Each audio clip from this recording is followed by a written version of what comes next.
ভিডিওটা প্রচুর পরিমাণ ভাইরাল হয়েছে, কারণ হচ্ছে হঠাৎ করে ঈদের ঈদের ভিডিও আমার কাছে মনে হচ্ছে, কারণ অভ্যিষ্ট একটা ভিডিও শেয়ার করে যে তিনি কুরবানি দিয়েছেন একটা ছাগল এবং সেই ছাগলের মাংস রান্না করছেন, সেই ভিডিও কিন্তু দেখেছি।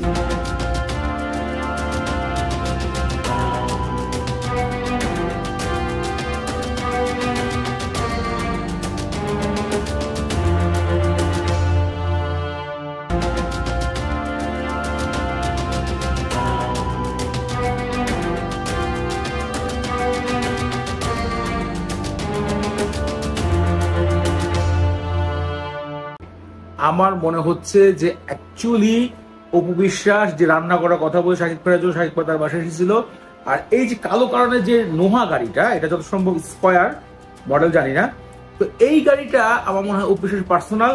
এই গাড়িটাকে দিয়ে শাকিব খানকে নামিয়ে দিয়ে আসা হবে, শাকিব খান নিজের পার্সোনাল গাড়িতে আসেনি।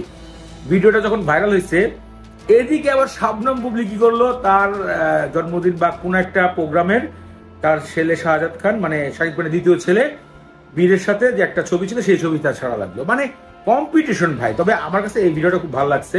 অনেকেই মাঝে মাঝে দেখতাম অনলাইনে বলতো শাকিব খান আর অপু বিশ্বাসের সম্পর্ক এখনো রয়েছে, ডিভোর্স হলে তাদের দেখা সাক্ষাৎ হয়। অ্যাকচুয়ালি কিন্তু বিষয়টা সত্য। আমার কাছে বেশ ভালো লেগেছে। আপনার কাছে কেমন লেগেছে বিষয়টা কমেন্ট করে জানাবেন।